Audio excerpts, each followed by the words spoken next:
Welcome to the latest episode of The Independent. I'm Pete Sampson, joined as always by my co-host Matt Fortuna. I'm back at my hotel in Northwest Arkansas after Notre Dame's 56-13 demolition of the Razorbacks. And Matt, it was, I don't know, maybe the best defense is actually a good offense. I think Notre Dame might be stretching that axiom in a different direction. Yeah, good day for everybody. I mean, it was everything we said going into Purdue week. I felt like happened today, 1 week later. Like, defense is not fixed. It's not, the steel curtain, but they made the progress and steps incrementally that I think we've all been waiting to see from this unit. Arkansas certainly left some plays out there, but Notre Dame was so relentless offensively that it didn't matter. They did the defense did less better. They did not try to be complicated or exotic or multiple. They did less and they did it better. And I think that is a very good formula moving forward, because you can do something well. And I'm not sure coming into this game that we knew they could do anything well on defense. And after today, I mean, you're right. Like, Arkansas, I thought, left a couple plays out there earlier in the game, but I thought it was as sticky a performance from Notre Dame's defensive backs as we've seen all season, which I know is not saying a ton, but you're like, Taylor Green is just throwing to another covered guy. And that's not something we said with Ryan Burke or Marcel Reed or Carson Beck. So that is, to me, a difference. Sorry, we got to, if we're going to do scoreboard monitoring all year for Notre Dame, A&M sacks Auburn on 4th and 1. I'm watching that. I don't know why you go shotgun and drop back on 4th and 1, but Notre Dame's defense, Marcus Freeman goes on game day before the game, and he basically says, I'm not optimistic Leonard Moore will play, which means he's not playing.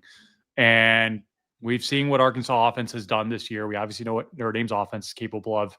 And you're thinking, I think you tweeted, like, buckle up or something, right? Like, hold on to your butts. Hold on to your butts. Yeah. You're in your white pants. But it just, they played well. I mean, 3 sacks, I think, 2 forced turnovers.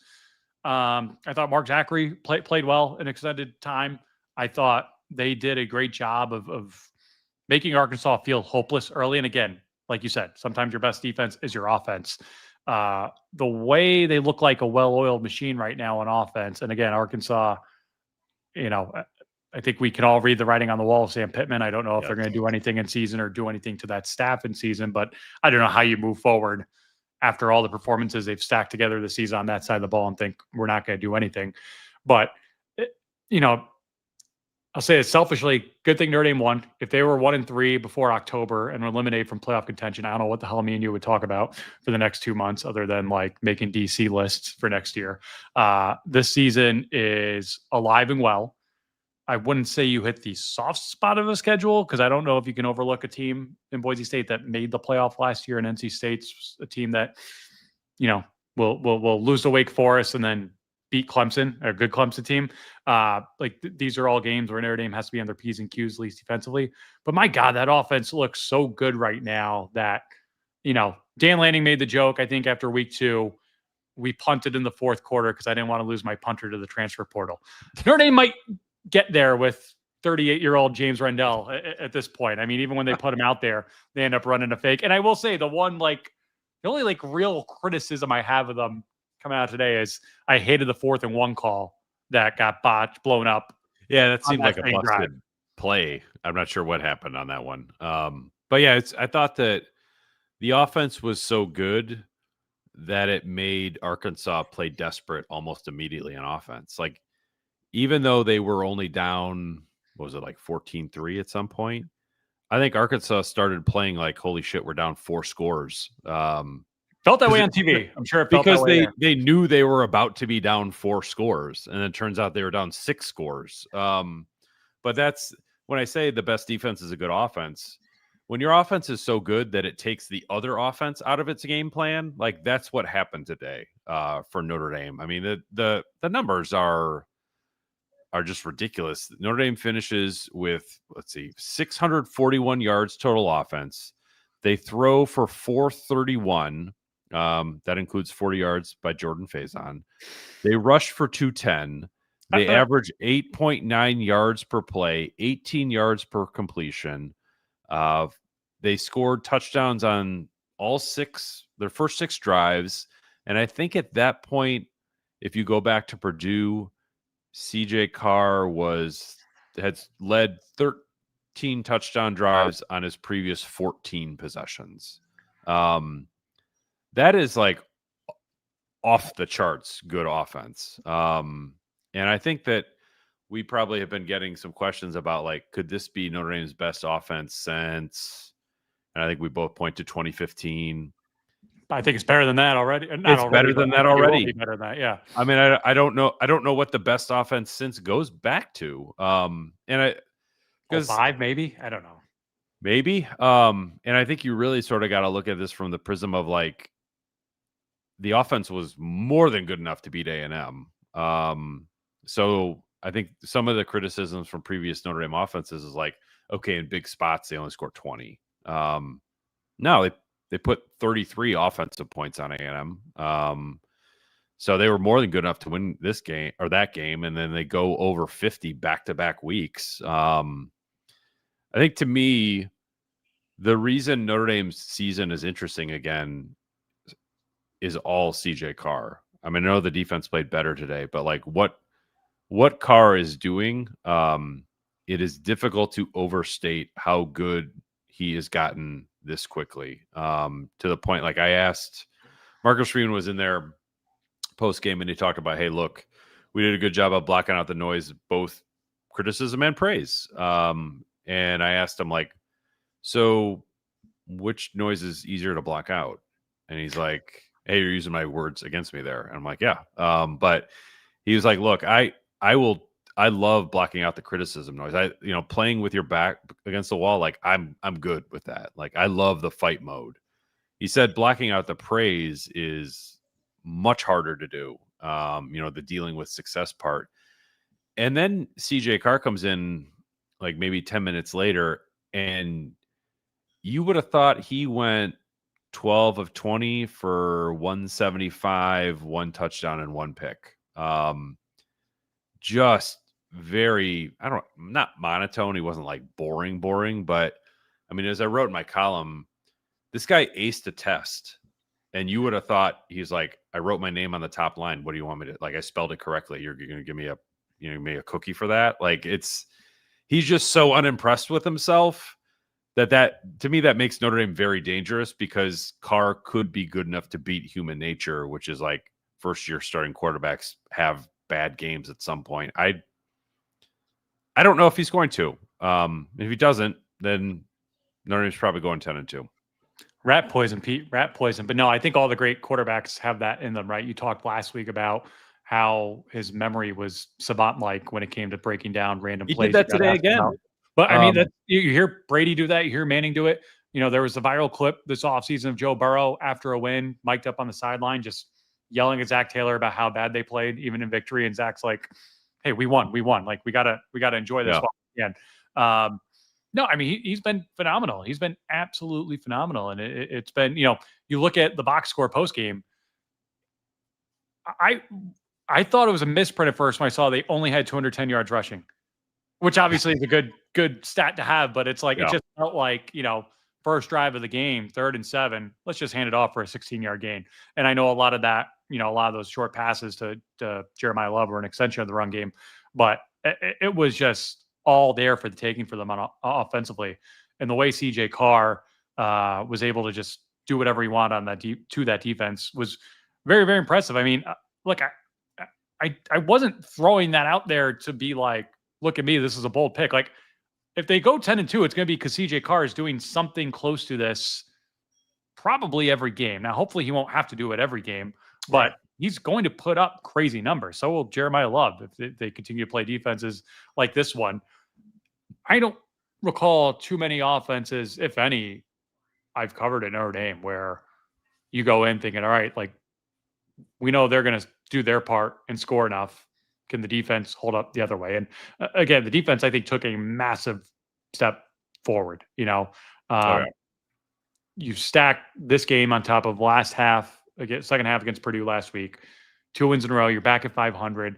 Like, this was a program that after an 0-2 start needed something to feel good about moving forward, to hold on to. and to build off. And for the first time all season, we're not peppering Marcus Freeman and co with questions about what about this, what about that, nor is he up there looking a little lost and confused by digesting all of this in real time. Like, yeah, they're back to neutral, as the saying goes. And, we'll see. I mean, we know they're capable of winning the rest of their games. We know they're capable of losing a couple of those games too. I think I said on this podcast, I know I put it in my column. My upset pick this week was Illinois over USC. I did not think the Trojans were that good this year. And that was proven true today in Champaign to a team that lost by 53 points last week. Maybe they just don't like traveling to the Midwest, Pete. I don't know. We'll see in October when they got to come and play Notre Dame. But I thought, as scary as USC's receivers are, and they are, that offensive line is nowhere near ready, especially if Notre Dame can continue to stack some solid performances up front defensively. They can tee off on Jeremiyah and make those receivers as close to a non-factor as possible. Yeah, it's like Makai Lemon is really good. Or is it Malachi Lemon? I don't know. Lemon, whoever that guy is.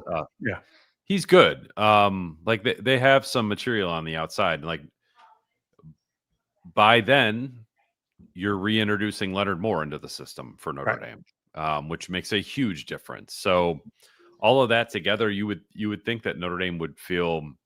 I don't know if I would say they would feel good about their defense, but they should feel better about their defense than they did when the game started. Like I thought Arkansas was going to move the ball up and down the field on them especially the way the game started. Where you're hitting I think a 33-yard shot play to Omega out of the gate. Like you're like, okay, here we go. Right.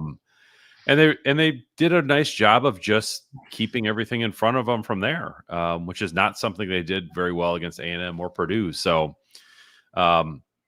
it's the formula for Notre Dame to be great-ish this season. It's just so different than it's been the last few years. Think back to year one, watching Drew Pine run the offense and what that looked like, where you had Michael Mayer and that was it. Like nobody else could do anything.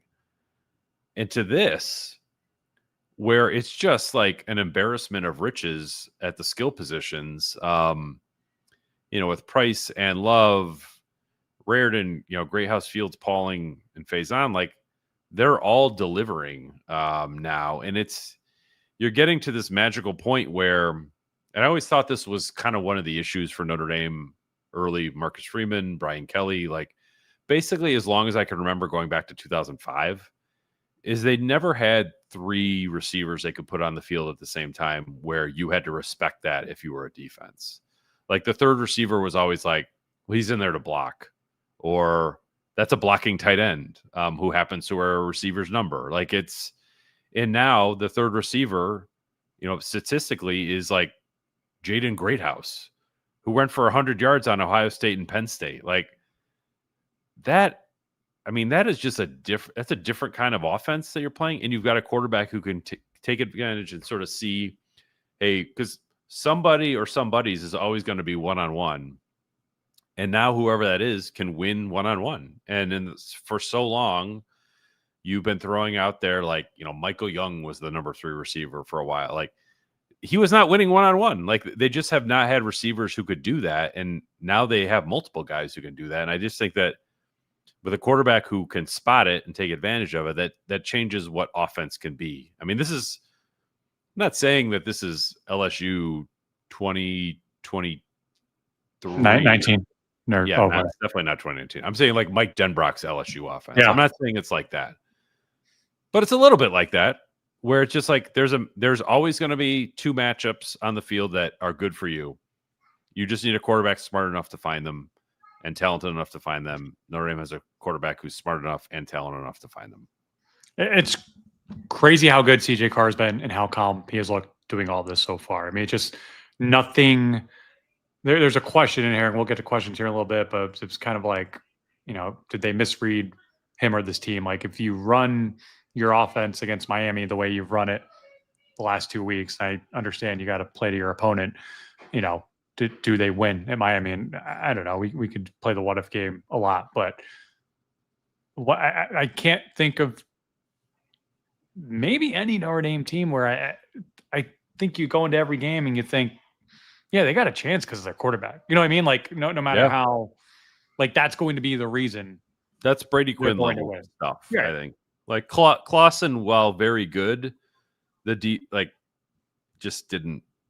I mean, I guess it'd probably be Clausen because Clausen was thrown to Tate and Floyd, and you're just like, well, if you have to score 72 points, maybe you actually could. They never did. But with this offense, I mean, what they have on the ground too, and it's just like I don't even know how you're supposed to defend Notre Dame because as soon as you creep an extra person up in the box to deal with Price or Love, like then they're just all right, great, we'll throw it. You want to play coverage, great, we'll run it.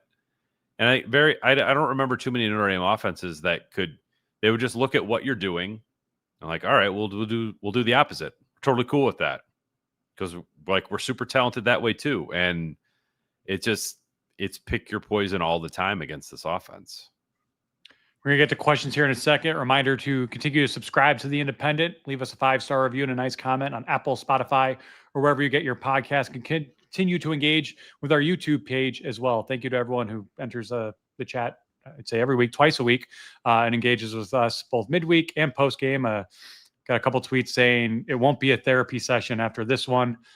It's not a therapy session, and that's, I think, a relief for all of us who need a semi-normal week. Of course, it comes at the expense of an SEC team, go figure. But thank you to all of you for engaging and following with The Independent. Please continue to do so. I'd like to also thank our friends at Obvious Shirts, OBVIOUSSHIRTS.com. Friend of the pod, great pod merchandise, t-shirts, quarter zips, hoodies, crew necks, and more. Thank you to our friends at Obvious Shirts for their support of The Independent. And also our friends at Roback.com, RHOBACK.com. Use promo code IRISH for 20% off your first order. Based on walking around Razorback Stadium, many of you have taken advantage of that offer because I saw a lot of Roback out there, including the green hoodie with the sort of a shamrock and ND inside of it. It's a great look. So go to Roback.com, RHOBACK.com, promo code IRISH for 20% off your first order. And thank you to our new partners at DraftKings. The rivalries, the marching bands, the upsets, Saturdays just got way more fun. College football is back. Think you know the game? Put your knowledge to the test with DraftKings Sportsbook and turn your picks into big payouts with live betting, rivalry week, odds boosts, and more. DraftKings Sportsbook has everything you need to own every Saturday. Be sure to follow along to see them release the line next week for Notre Dame's game against Boise State. And here's something special for first-timers. New DraftKings customers, bet $5 and get $300 in bonus bets instantly. Download the DraftKings Sportsbook app and use code INDEPENDENT. That's code INDEPENDENT for new customers to get $300 in bonus bets instantly when you bet just $5.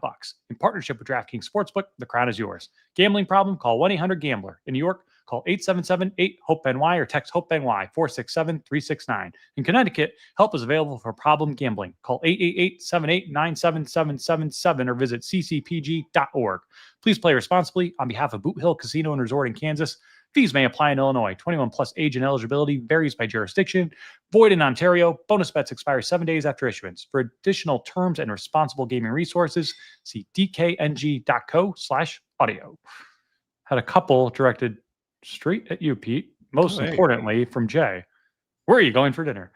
Well, I went to the Preacher's Son last night, and it was so good in Bentonville, and I think I will go back there tonight for dinner because there was a lot on the menu that I wanted to order, both eating and drinking. So high praise to the Preacher's Son.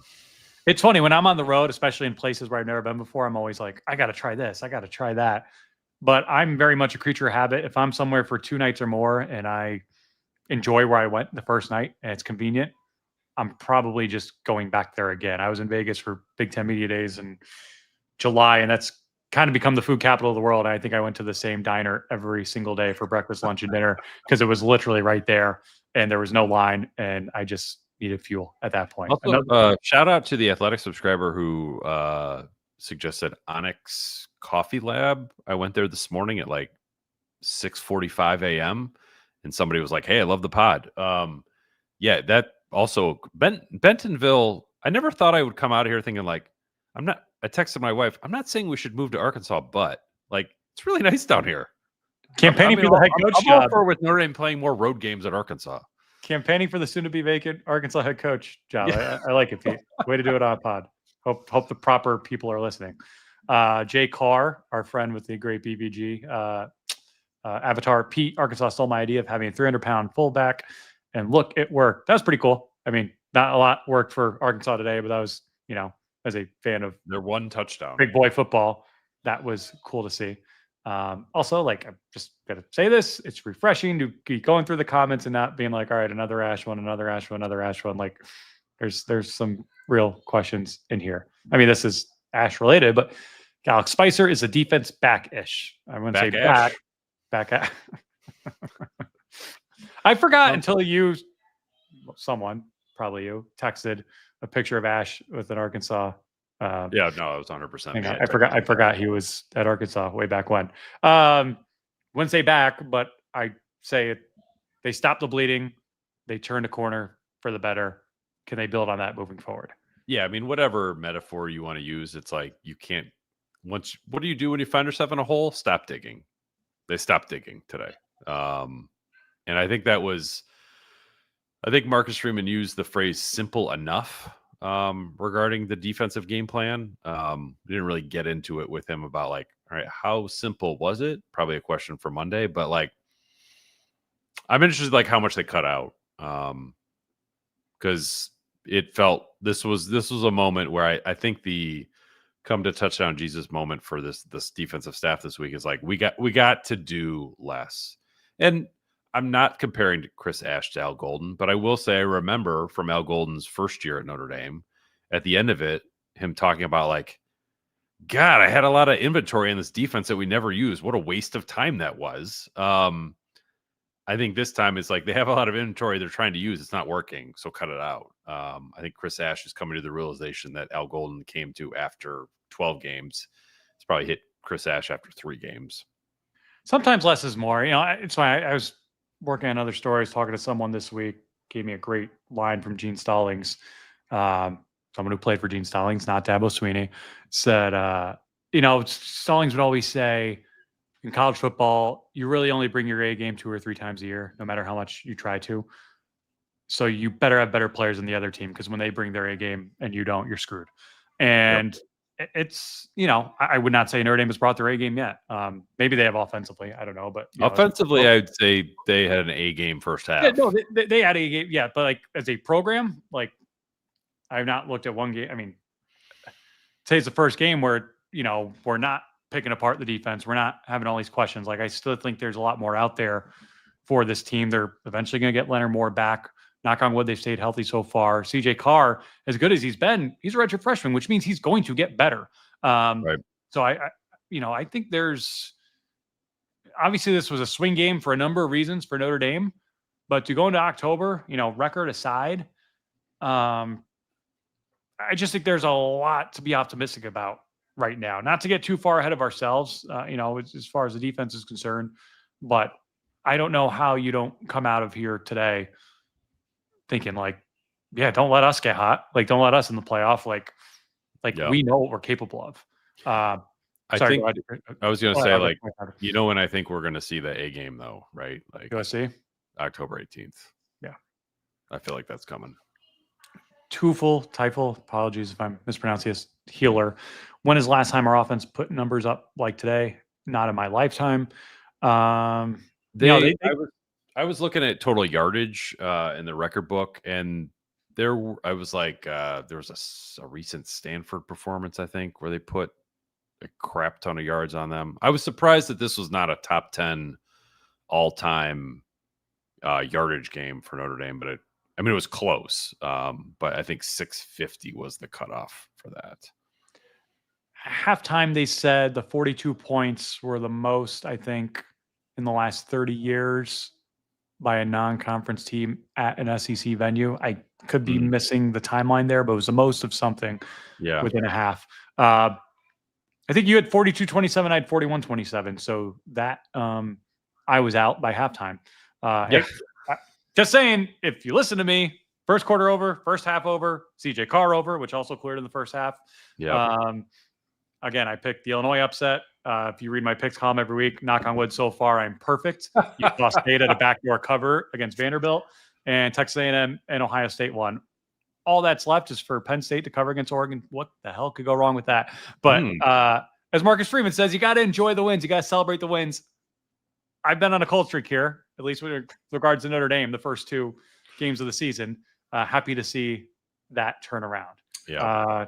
John Kohler, you can still make a list for DCs for next year, Matt. Well, that'll be in drafts, hopefully for a while. That's all I got to say about that. Yeah, I think it's, and this was always one of the things that I never quite understood about the fire Chris Ash right now thought was like, that's not going to make anything better. You know, like you're removing a coach from the staff at midseason, not good. For the response, like somebody's got to do that work that he did. And then if you replace him with Mike Mickens, somebody's got to do the work Mike Mickens did. Like that didn't make a lot of sense unless you got to a point where you thought that like Ash in meeting rooms or practices was a drag on the program. I never got the vibe that was the case around Notre Dame. Like, was he doing a good job? No. Was he like a negative influence? Also, no. So, yeah, I think for who knows, like we got 8 games to go. Who knows how we're going to view Chris Ash after Stanford? Because like, look, if they get through, if they do A game stuff against USC, Carr continues to play well, the defense is going to look very good in November, right? Navy gives me the willies. I'm a little concerned about Navy just because, you're getting back to that. But, like, they should close on a high note defensively. And if they close on a high note defensively and they're 10-2, and Miami's as good as we think they are, and A&M's as good as they seem to be, then Notre Dame's probably going to the playoff, which was a crazy thing to say 7 days ago. Archer 00 Arrow, don't get me wrong, this is good offense against air, but are Purdue and Arkansas better than air? Well, they were really good against – you laugh, but, I mean, I think we got to give more credit here. They were great against Texas A&M, and they were great when they needed to be in the second half against Miami. Again, I think they waited way too – hindsight's 2020. I don't want to – here's the question I was referring to earlier. Patrick Walsh. Think if the coaching staff gets a better read on the team in the preseason, we're 4-0 right now, given the results so far. The game one play calling is all more puzzling. But you just don't know. Like, first time, again, I get the question. I think we can all play the what if game in our heads. First career start on the road at Miami. I don't care how sharp CJ Carr looks. And from the sound of it, he didn't look that sharp in practice, which is why this quarterback competition went as deep as it did. Yes, knowing what you know now, you throw more at him, but I don't think you want to put all that on his shoulders and put him in position to be overwhelmed right from the get-go in that environment. No, I had a few people text me this during the game about like, God, they really got to be kicking themselves for the Miami game plan. I'm like, they couldn't block them. Like they could not protect CJ Carr, nor did you know how CJ Carr was going to play. And by the time you're like, oh, okay, this guy's actually settling in, you're kind of desperate. And he brought you back and like you got close. But I don't think that the game plan offensively at Miami was bad at all. I thought it was like playing the hand that you were dealt. Like, did I like the game plan? I did not, but I at least understood it, if that makes sense. And I understood why Denbrock was like not totally comfortable pushing the ball vertically because CJ Carr would be on his butt with Ruben Bain or Messidor on top of him. Maybe both. Like they weren't prepared to let CJ Carr be CJ Carr at Miami because they couldn't block him and they didn't know just how good he was going to be. Now, if they go back to that, then yeah, I would just shout from the rooftops that what the heck are you doing? But I think the kicking yourself moment is A&M, not Miami, like by a wide margin. I would agree, although I don't know like schematically other than the defense playing better, like I don't know what the schematic fix is. Make an extra point with A&M. Well, yeah, but even then, I mean, what? Get a stop on 4th and 11. What's that? Get a stop on 4th and 11. That's what I'm saying. Like they don't drop interceptions. Don't have a defensive better hold. Defensively, I'm saying is that an in-game coaching thing? I don't think so. Yeah. Miami, I will say it's like said in real time. I wish they committed more to the run from the get-go in that game. We all seen what Jeremiyah Love and Darian Price could do. I know Miami's defensive line was taking Notre Dame's offense line's lunch money that game. But I still wish they committed to it a little bit more and just slowed things down a little bit, because as good as Notre Dame looked in the fourth quarter, CJ Carr in particular of that game, it was too little too late. You just can't put yourself in a position where you're down 2 touchdowns to a team that good on the road in game 1. Yeah, and I think that with that one, I wrote this after the game, and I think it actually maybe holds true more now after Notre Dame played today. Like, 2 really good teams played, and 1 really good team won, and the other really good team lost. The one that won was playing at home, and I think that's fine. Like that happens in college football. But A&M, I think, is also pretty good. That was a much less, I think, understandable defeat, but I just don't think. I think relitigating Miami is a waste of time. Ultimately, I agree. It's like if you want to play they got to be really kicking themselves. A&M, yes, 100%, totally agree. Miami, I think you took an L there. It happens. They're really good. In the same way that like probably Penn State is like, God, I can't believe we lost to that. I can't believe we lost to Notre Dame. Like there were 2 really good teams. Notre Dame ended up winning the game. Like it happens. I think the Miami game is similar in that regard. Just it didn't go as well for Notre Dame. It's funny. Everyone I talk to, and I'm sure similar with you, says the same thing. Miami's like, holy crap, they're really good. Can they just not screw it up this year? Like, you're not worried about Miami against Florida State next week in a rivalry game.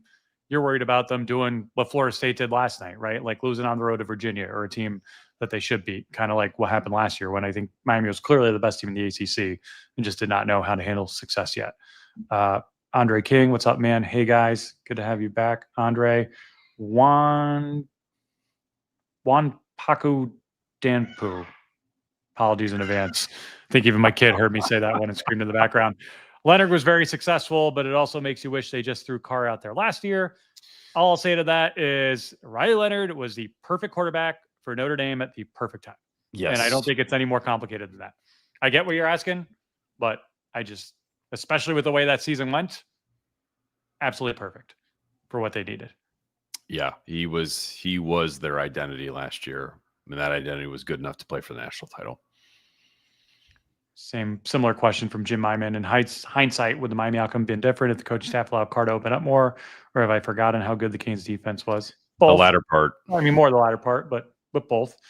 Archer 00 Arrow. The best play I saw today on a day of maybe terrific plays was when Carr scrambled for a first down on an early drive. That was nice. You can do that a couple times a game when needed. Huge. It is huge. The best play I saw. Well, first, Arkansas getting that punt off when it looked like Notre Dame had him dead right. It's really impressive. 48 yards, I think. But right after that came the Jeremiyah Love touchdown catch on throwback screen. Yeah. And it just huge. It was like the Red Sea parting. It was, I mean, for that guy to have 4 touchdowns in the first half, 2 through the air, 2 rushing, just really, really, really impressive. To his point though, I think it was 3rd and 5 and he ran for 14 yards. And Denbrock sort of got into this a little bit during the week because someone asked him about the interception against Texas A&M, where Carr scrambling behind the line of scrimmage, kind of throws back late across his body. The ball tips off Jadarian Price's hands, gets picked off. And I thought Denbrock would come at that. It was like, it's not like you got to live with youthful mistakes. But Denbrock was like, I'm not even going to tell you what I said after that one, which is code for like, I lost it. Probably live on film in practice. Like, you just can't do that. And like, Carr has a confidence about him that it's like an athletic arrogance. They're like, I can make every throw because I'm freaking CJ Carr. And you don't always need to make every throw. Sometimes you can run her for 15 yards on 3rd and 5. So if he can add that to his game, which is really kind of taking something out, it's kind of an addition by subtraction issue. If he can do that, then that's yet another thing that usually 3rd-year starting quarterbacks learn, not 4th game starting quarterbacks. Dan Wetzel of ESPN put online on Twitter today some of the effect of, I'm not a talent scout, but boy, like CJ Carr's probably going to be a really high draft pick in 2 years. And Adam Rittenberg from ESPN retweeted him and said, like, the craziest part is like he barely won the job by all accounts. Then I chimed in because it reminded me a little bit, and I think I made mention of this during the competition in August. It reminded me a little bit of Max Duggan, who ended up being a Heisman runner-up in 2022, led TCU to the championship game, who lost the job to Chandler Morris. But Morris got hurt in week 1, and Duggan He had a took big over. win on Friday night. I would say Chandler Morris, things have worked out pretty good for him, a few years later, a couple schools later as well. It's just funny how that works out. Like it's not as simple as, well, this guy did this in practice, so that guy can do that in games. But like, I'm not going to lie to you. Like, there are a couple times where at least I've been watching these games and I'm thinking to myself, like, what do you think's going through Kenny Minchie's mind right now? Like, that could be me. I could do that. I could be they're all competitors. They all think that, whether it's rational or not. But it's just, I don't know. It's interesting to me. And look, we'll have a different version of this conversation, for better or for worse, 3 hours from now, and we see how Dante Moore does in his first real test at Penn State. That's a higher level. What if you're playing now? We've moved on from Kenny Minchie to go to Dante Moore. Well, they got Minchie because they didn't get Moore, which was the great, like, I don't want to say swing and a miss, but like the first big Marcus Freeman, like, public recruitment of his era. So I don't know. I find all this to be very, very fascinating, especially given just how damn good CJ Carr has looked. I mean, again, I'm not handing him the Heisman right now, but like, who can you say definitively a quarterback has been better than him this season? Fernando Mendoza, I guess, but he hasn't played anybody. He had a big win today, but his numbers weren't great.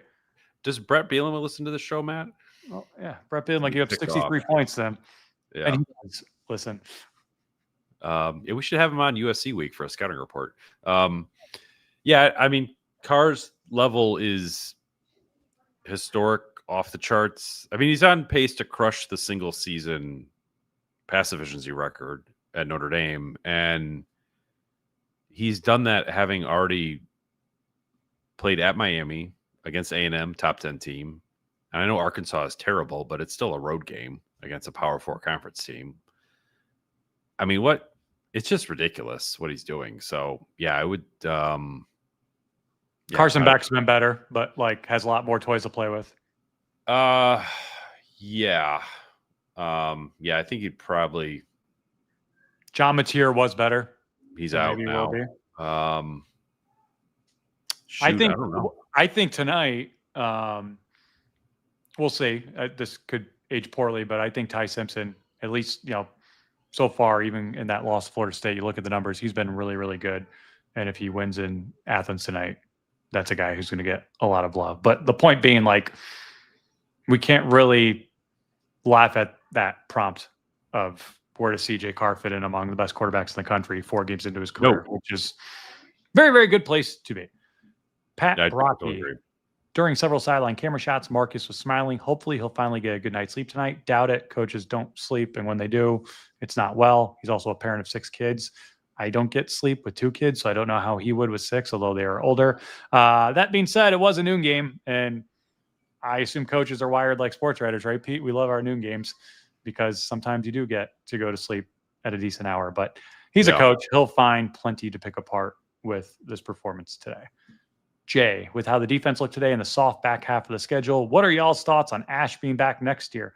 Shoot, let's just give him a contract extension right now. Like, hey, easy, Jay. Jay, what's your last name, Jay? Ash? Like, what? Jay. I don't know, first-time listener, maybe. I don't know. He must be new here. Look, I'm saying, when Leonard Moore gets back, and if they have found something defensively about, like, hey, let's just try to be good and not try to be perfect, could be a good defense. Still could be a good defense. Jim Myman, I'm reminded how excellent OC Mike Denbrock is. Seems like 2 completely different playbooks last year in this, and he's winning with both. Yes. 1,000% agree. Jim. I think that's always kind of been his MO, and he's never, he's only been like a primary play caller for not that long. Like, he's been around forever, but he's only really been like the guy going back to the Cincinnati days under Luke Fickell. And I remember writing a preview story of the national title game last year Notre Dame, Ohio State, talking to coaches who were familiar with both, who worked with both. And I remember a former colleague of Denbrock's just being like, the thing I love by Mike Denbrock is like he calls plays without an ego. It is not the Mike Denbrock offense that's trying to light the world on fire here. It is, what do I need to do to put my players in the best position to succeed within the confines or extensions of their talents? And I do think the best coaches out there are the ones who do that, right? Like if you hire a whiz kid OC who's got a crazy playbook and does this and that, like they're going to recruit to their system, right?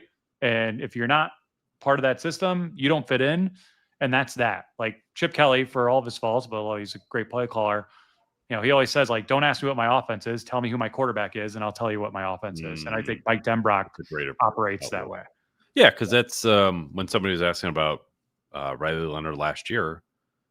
Well, no, I mean, I don't know if that offense works as well with CJ Carr last year. Not because you would run CJ Carr, because they're not running CJ Carr now, but like the receivers around him, the strengths of the team, you know, it just made a lot more sense to have last year's offense function that way. And very like in 2 years here, Northern Illinois would probably be the only game where I felt like Mike called the wrong game. Clearly, but it's also like I wouldn't say Miami. But you would, even the Northern Illinois game, as inexcusable as it is, it's not like that's even a talking point among any of us going into it because it's Northern Illinois. And I know they caught him sleeping, but it's not like, well, the game plan was bad. They like, I think you lose a game like that as a 28-point favorite. It's not a call or two. It's a systematic, mental failure on like the part of 100 individuals in the second half. But like he had the bad shoulder or not bad shoulder, depending on who you ask. Like that. That's the only time I'd be like, guys, what are we doing? Everything else, I'm like, he's calling the game to suit the strengths of his players. He does a really good job of that. I think he does a really good job of when stuff hits the fan, he knows how to clean it off and get it running again. You know, Miami, did they clean it off and get it running again? Kind of, sort of. But like I said a few times already, like I understood the strategy of that game plan. I thought it made sense going into it. You know, last year, obviously there was the I guess 2 years ago, 2 off seasons ago, Notre Dame went to the portal for the quarterback. They got Riley Leonard.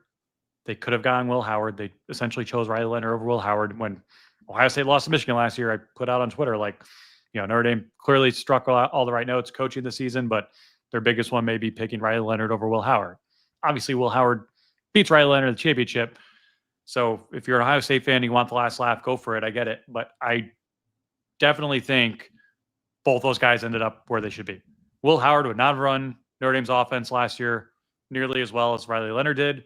Riley Leonard sure as hell would not have run Ohio State's offense nearly as well as Will Howard did. Like, I think everything worked out the way it should have for both guys. I totally agree. 100%.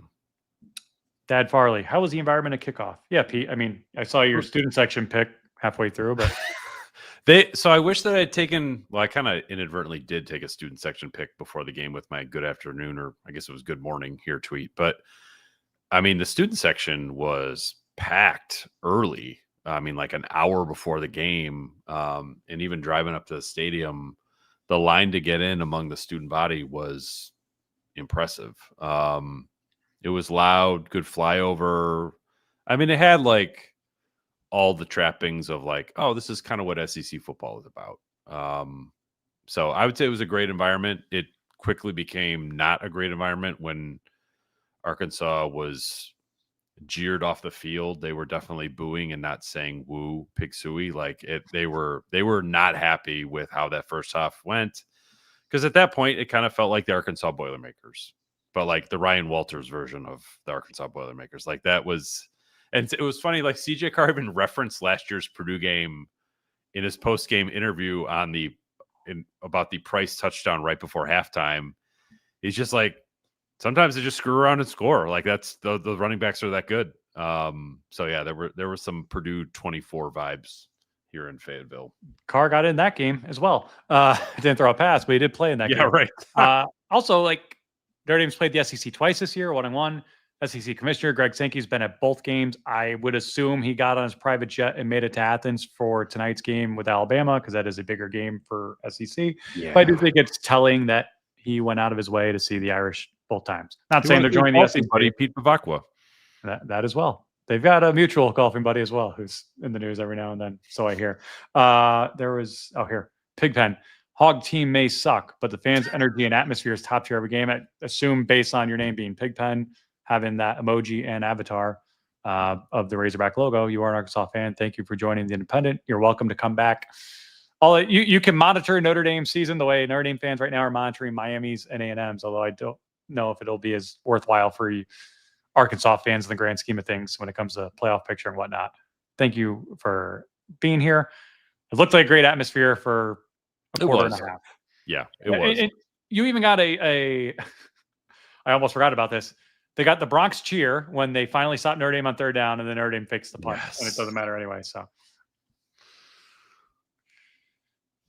John Kohler, is there a timeline on Lattimore's return? Is it imminent? I think imminent's probably the best way to put it, but like ankles are tricky. It's like I think you go week to week on this. Right. Purdue, he's not dressed at all. Like it was obvious he was out the moment he stepped foot in the stadium. This one, you watch him warm up and you're like, almost certainly out today. Just put Freeman's game day comments aside for a second. But like he went through a couple drills lightly. To me, like, do you sit him against Boise? Maybe. But I think the issue is here, you will have him for USC. And you need him for USC. That to me is the most important. I mean, frankly, you probably need him against NC State. Boise, maybe you can get by without it. But that Leonard Moore's return is either imminent or right around the corner. Stephen Blackison, God, Bielema and Morris mentioned all the Arkansas PTSD. I'm sorry. We mentioned Petrino too. We mentioned Petrino too. I mean, if we're keeping score here, that one will be interesting to see how it goes. MN go Irish. Peter Matt, I'm sure this has been asked before, but if not, is this the best offense you've seen at Notre Dame? I go way back to my years in the end of Lou era, and I haven't really seen on Clausen and BQ ? I'd say 05, and I mean, probably has a chance to surpass that depending on how the season goes. 05 was interesting because I mean, you were around it. Like it was so new. It was such a welcome change of pace from the way things had been.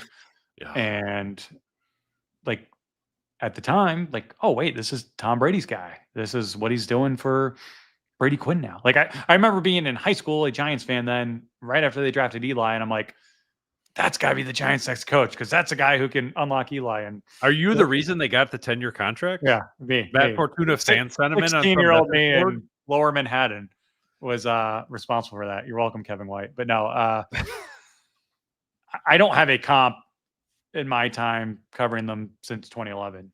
I mean, look, 2015 was good, but yeah, I mean, 2015, I thought that was an awesome offense. 2005 statistically was maybe not like off the charts, but like I loved that offense. I thought that was a super fun team to cover. They could beat you in a bunch of different ways, multiple tight ends. I think the tight ends were like Fasano and Carlson. Actually, there was a Marcus Freeman on that team too. Like it was you mean by name, like the actual name? Yeah, named Marcus Freeman. He was the tight end. And they played against Marcus Freeman. They did play against Marcus Freeman. But I just like that team was like, that was probably one of the last times where I can remember looking at Notre Dame. I mean, and like, I get it. The Rudolph Floyd Tate, where it's like, oh my gosh, there's weapons everywhere. But that 05 team, I thought, had incredible weapons and took advantage of them. I think so when the season started, the receivers were Maurice Stovall, Jeff Samardzija, and Raymond McKnight. And all three of those guys were really, really good college players. Samardzija would have played in the pros for football. He just made $1 gazillion playing baseball instead. Stovall did play in the pros. McKnight messed up his knee. I don't think he ever made it, but that was just a really talented team. So yeah, this reminds me a little bit of that one. Sean McDonough. Yes, the name is Sean McDonough. It doesn't look like our Sean McDonough. Saw Lou Holtz was at the, maybe it is, the game just ended out. He was calling LSU Ole Miss. Saw Lou Holtz was at the game wearing an Arkansas shirt. Did he change the Notre Dame at halftime? And did he speak to the Notre Dame team before or after the game? He was a guest of Arkansas. And there were a lot of former Arkansas players here that were around him. So yeah, I think that as much as Lou Holtz is identified with Notre Dame, like Arkansas was a pretty significant part of his coaching career too. Jay Carr, again, I don't know if he's related to CJ Carr, but he says, quote, "I'm freaking CJ Carr," end quote, Pete Sampson. That sounds like a shirt, including the Pete Sampson tagline on it. Obvious. Maybe we can make that happen. Yeah. It's when I say I'm CJ Carr, it's said in the voice of I'm Keith Hernandez from Seinfeld in my mind. So I wanted to like speak that into existence. You think CJ Carr gets that reference? No. If he did, then Heisman assured. I know, right? And then Go Irish came here at the tail of the show to say my TDG's shirt must have been good luck. I love all the plugs you guys are doing for us right now. Obvious will be very, very satisfied. Jay Carr with the update. Asterisk, not related to CJ Carr. It's all right. You still have a cool picture. But I'm surprised it took us 4 shows to get to the bottom of that. Capital J journalism. And now Jay, who apparently is not related to Chris Ash, says, no, don't ruin the mystique. And Sean McDonough's chiming in. I get confused with the other Sean McDonough. We're getting to the point where commentators are responding to themselves or to our comments about their comments, their avatars, their last name. It was that kind of game for Notre Dame. Like it's not it.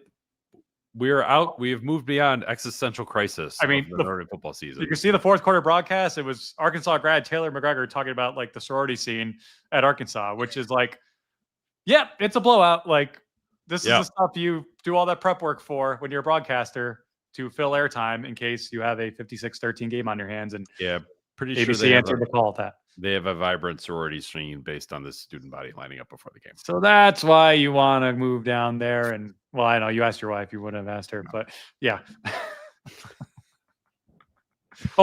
This part too. This was part of the was Friday. I forget the name of it, but they mentioned like the Friday chicken tender thing. Jay Carr wants to Pete get. I did not get any chicken tenders. I missed out on that. Maybe next time.